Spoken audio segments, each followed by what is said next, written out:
Bonjour à tous, ici Cécile, j'espère que tu vas bien. Si c'est la première fois que tu vois une de mes vidéos, je te souhaite la bienvenue.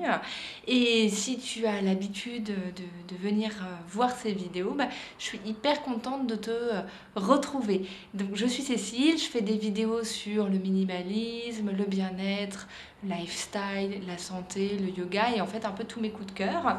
Et aujourd'hui, je te propose la deuxième partie, la deuxième vidéo de ma série sur le minimalisme et l'alimentation. Alors, je fonctionne un peu à l'inspiration, donc il y en aura d'autres et qui aborderont le sujet, enfin d'autres aspects du sujet, pardon. Mais aujourd'hui, j'ai envie de te parler un peu de quel type d'aliments, quel type de choses à acheter quand tu fais tes courses et comment pour vraiment te simplifier la vie et être dans une démarche d'alimentation minimaliste. Donc ce qui veut dire pour moi, comme je le disais dans la vidéo précédente, que je te conseille de regarder, euh, donc avoir une alimentation qui t'apporte du bonheur, donc qui soit hyper bonne, qui te supporte au quotidien, donc en termes d'énergie, de bien-être, de santé, mais aussi d'organisation, qui te coûte pas trop cher et qui permettent de ne pas gaspiller les choses et de ne pas mettre trop de pression sur la planète. Et du coup, pour moi, c'est aussi une alimentation qui est en majorité végétale. Dans mon cas, je suis végétalienne ou végane, mais voilà, au moins une alimentation qui soit en majorité végétale, et peut-être plus végétale qu'elle ne l'est traditionnellement dans ce que nous présentent les pubs ou les médias ou je ne sais quoi. Alors, donc, en termes d'aliments, donc je te propose 5 astuces aujourd'hui pour faire tes courses et acheter des choses pour te simplifier la vie. Donc, il y en a plein d'autres. C'est celles auxquelles j'ai pensé en préparant la vidéo. Et si je pense à d'autres, je te les apporterai également. Mais voilà, j'ai envie en tout cas de partager celle-ci avec toi. Et j'espère que tu partageras tes astuces aussi avec moi. Donc, ma première astuce, alors c'est des choses qui sont très personnelles, donc tu vas voir si ça peut s'appliquer à ton cas, et puis je vais essayer de te les présenter de la façon la plus claire possible. Mais mon astuce numéro un, c'est bien sûr, alors j'ai écrit en fait cette astuce et j'ai écrit choisir ses grands gagnants et ajouter un outsider à la fois. Qu'est-ce que ça veut dire ? Ça veut dire que, donc moi je mange des végétaux, je suis végétalienne dans mon alimentation, donc ça veut dire que dans les trucs que j'ai toujours chez moi qui sont pas périssables, il y a toujours pas mal de céréales et de légumineuses et d'épices. Et donc et quand je dis choisir ces grands gagnants et ajouter un outsider, je veux dire que par exemple, moi il y a une époque où j'aimais bien tout tester dans les légumineuses et les céréales, et donc dans mes placards, j'avais des lentilles corail, des lentilles beluga, des pois cassés, des haricots rouges azuki, des haricots rouges pas azuki, des haricots blancs, des pois de soja, enfin, tu vois, j'avais tout un tas de trucs, c'était un bazar, je m'y retrouvais pas finalement, alors même que c'est pas vraiment périssable, je me retrouvais à dépasser des dates de péremption, j'oubliais les fonds de paquet, enfin c'était pas top. Du coup maintenant ce que je fais, c'est que j'ai en permanence, on va dire, deux grands gagnants, c'est-à-dire des trucs que j'ai tout le temps parce que je sais que j'adore ça et que dans mon foyer ça marche bien, et j'ajoute un outsider à la fois. Par exemple, en termes de légumineuses, par exemple, je vais avoir sur une période disons de 3 mois tout le temps des lentilles corail et des pois chiches, et à côté de ça, je vais acheter un paquet je sais pas, de lentilles beluga ou de pois cassés ou de haricots rouges que je vais finir et qu'après je vais remplacer par autre chose. Donc si tu veux, j'ai deux permanents et un produit non permanent. Et ça m'a beaucoup simplifié la vie parce que déjà mes placards sont mieux rangés et puis je sais un petit peu toujours où j'en suis en termes de stock, et puis j'ai pas besoin de toujours réfléchir à ce que je vais acheter. Donc ça c'est pas mal. Et par exemple en termes de céréales ou de pseudo-céréales, en ce moment j'ai toujours du quinoa et du riz basmati, et à côté de ça je vais acheter un outsider, je sais pas, du millet, du sarrasin ou des soba ou des pâtes spéciales, je ne sais pas. Enfin, je sais pas, tu vois, un peu selon l'inspiration, mais j'ai aussi ces permanents et cet outsider. Et comme ça, j'ai pas trop de choses dans mes placards, j'ai suffisamment de variétés pour me faire plaisir, et puis c'est économique, je gaspille moins, et enfin, en tout cas pour moi c'est une astuce qui marche hyper bien. Donc avoir ces permanents et son accessoire ou son truc comme ça que tu fais tourner. Une deuxième chose, c'est d'acheter en grande quantité les produits qui ne sont pas périssables. Alors c'est assez évident et pourtant souvent on n'y pense pas. En tout cas moi avant j'y pensais pas forcément. J'achetais juste ce dont j'avais besoin pour la semaine.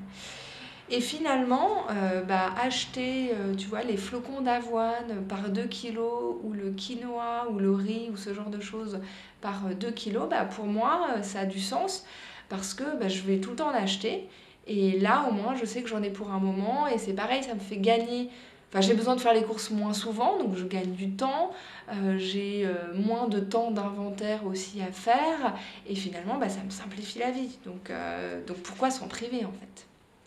Après, une autre astuce pour moi, c'est connaître ces mélanges d'épices gagnants.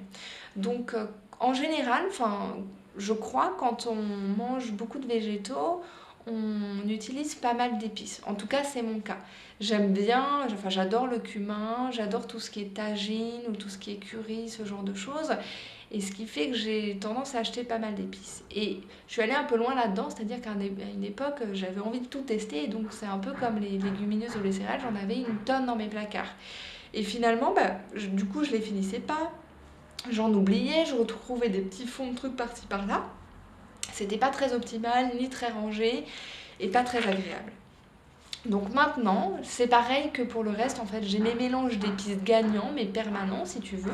Par exemple, j'ai toujours plein de cumin, toujours un bon curry, toujours du chili, enfin tu sais des petites paillettes de chili, les piments qui piquent, enfin qui sont assez forts, et toujours du thym, et toujours des vinaigres sympas, enfin des vinaigres comme du vinaigre de riz, du vinaigre de prune, enfin des vinaigres un peu différents que j'utilise pour mes différentes sauces. Et à côté de ça, j'ai en général pareil un outsider, un petit mélange d'épices un peu spécial. Mais avec ça, je sais que c'est mes bases et ça va me permettre de créer plein de choses. J'ai toujours du curcuma aussi. Donc ça me permet de créer plein de choses et de me simplifier la vie parce que je sais ce que j'ai, je sais que ça marche, je sais que c'est bon. Et voilà, c'est un peu le but en fait de mes courses, tu vois, c'est de me simplifier la vie pour avoir des trucs bons à la fin. Donc ça marche très bien. Une quatrième astuce du coup, c'est que je table pas mal aussi sur les condiments. Comme je te le disais dans la vidéo précédente, souvent par exemple le midi, moi j'ai une structure de repas assez similaire quand je mange toute seule parce que comme ça m'évite de réfléchir et je varie finalement les ingrédients, mais la préparation est souvent un peu la même. Et j'adore en fait agrémenter tout ça de condiments qui vont d'une part être hyper bon gustativement parlant et en plus bon pour la santé et se conserve assez bien. Et par exemple chez moi j'ai toujours de la choucroute, donc la vraie choucroute crue, tu sais, le chou fermenté, c'est hyper bon, enfin moi j'adore ça. Et en plus c'est des probiotiques, c'est super bon pour ton intestin, donc si tu aimes ça, mais ne t'en prive pas, ton corps t'en sera hyper reconnaissant. J'ai toujours aussi des olives, 2-3 sortes différentes en général d'olives parce que j'adore ça. Et alors je les choisis non pas conservées dans du vinaigre, mais tu vois tout simplement en saumure parce que c'est pareil, comme ça c'est des probiotiques aussi. Et j'ai toujours des algues par exemple et 2-3 sauces comme de la moutarde ou des petites choses comme ça pour mes plats. Et c'est vrai que les condiments c'est hyper important, ça se conserve bien donc t'as pas besoin, tu vois, d'y penser tout le temps, mais c'est tellement agréable d'avoir un petit peu de choucroute et quelques olives avec ton déjeuner. Enfin moi j'adore, tu vois, et c'est tout simple. Et enfin, la dernière astuce que j'ai envie de partager avec toi sur les ingrédients, les courses, c'est d'arrêter d'acheter des choses qui sont sans valeur ajoutée dans ta vie, ou qui t'apportent uniquement un plaisir ultra court terme, mais pas à long terme, et qui en plus sont pas bons pour ta santé, pas bons pour ton environnement, pas bons pour les poubelles, enfin, qui en gros, quand tu regardes la balance du bon et du pas bon, ça penche pas trop dans le bon sens. Donc du coup, moi, je n'achète pas de produits industrialisés, par exemple, sauf exception rarissime. Mais il n'y a pas de produits industrialisés chez moi parce que j'estime que ça plombe la digestion, ça plombe la santé, ça plombe mon portefeuille et ça plombe la planète.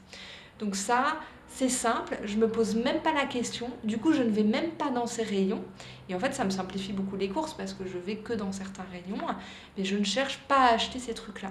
Donc après tu trouves des remplaçants, enfin des choses pour remplacer ces produits-là assez facilement.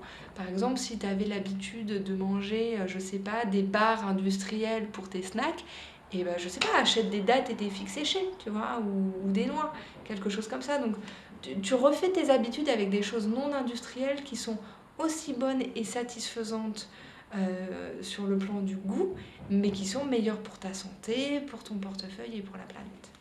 Voilà, donc c'est les petites astuces que j'avais envie de partager avec toi aujourd'hui sur ce sujet-là. Donc j'y reviendrai.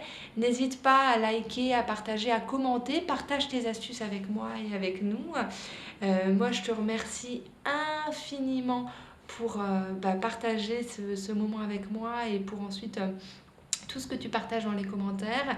Sache que quand tu likes et que quand tu t'abonnes, ça m'encourage énormément et donc je te remercie pour ça aussi.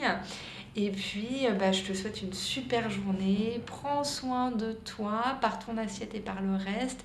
Fais-toi du bien.